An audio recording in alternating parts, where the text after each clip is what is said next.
Well, the Senate Homeland Security Committee is holding a hearing on what it's calling threats to the homeland. The FBI director began giving his opening statements a short time ago. Play some of that for you.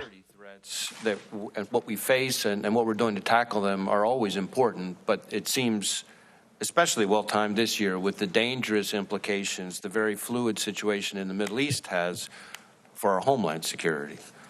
The reality is that the terrorism threat has been elevated throughout 2023, but the ongoing war in the Middle East has raised the threat of an attack against Americans in the United States to a whole nother level.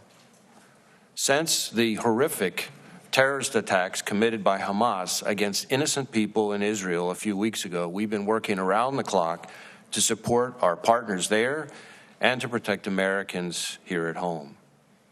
We assess that the actions of Hamas and its allies will serve as an inspiration, the likes of which we haven't seen since ISIS launched its so-called caliphate several years ago. In just the past few weeks, multiple foreign terrorist organizations have called for attacks against Americans and the West. Al-Qaeda issued its most specific call to attack the United States in the last 5 years. ISIS urged its followers to target Jewish communities in the United States and Europe.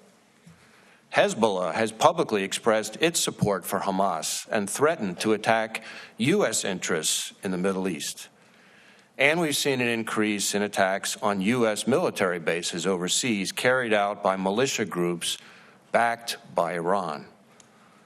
Here in the United States, our most immediate concern is that violent extremists, individuals or small groups, will draw inspiration from the events in the Middle East to carry out attacks against Americans going about their daily lives.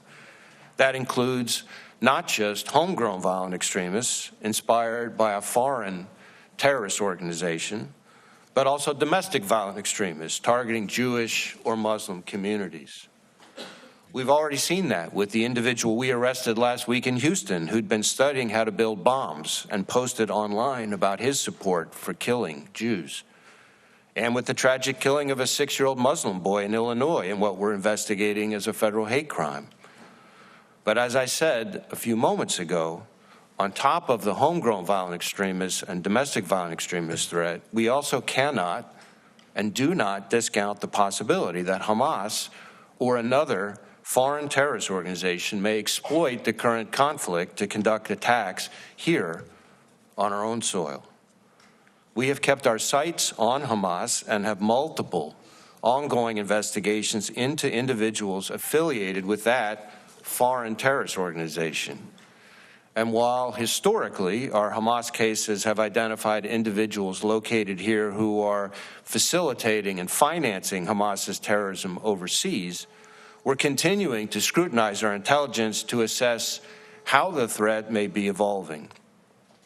But it's not just Hamas. As the world's largest state sponsor of terrorism, the Iranians, for instance, have directly or by hiring criminals, mounted assassination attempts against dissidents and high-ranking current and former U.S. government officials, including right here on American soil.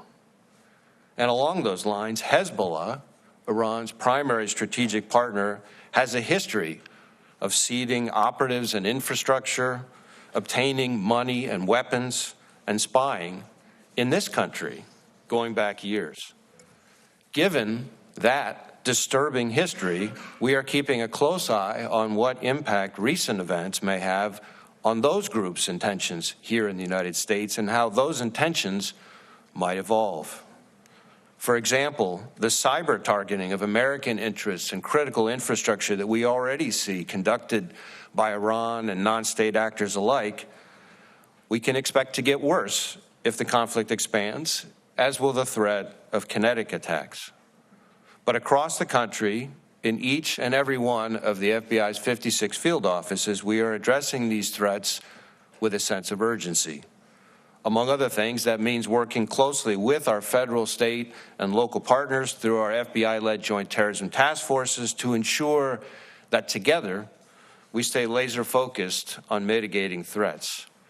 taking an even closer look at existing investigations and canvassing our sources to improve our intelligence, and then sharing that information with our partners, and doing all we can, working with our partners, to protect all houses of worship and people of all faiths. All right, so we're going to pull away from the FBI director now, but we are going to sort of keep an eye on the two hearings that are taking place. The Senate Homeland Security Committee listening to the FBI Director Christopher Wray talking about Homeland Security concerns, and then the other Senate hearing that's happening with the Appropriations Committee with the Secretary of State and the Secretary of Defense. And there you see the Secretary of State. So we'll keep an eye on this. If there's anything newsworthy that comes out of it, of course, we're going to let you know.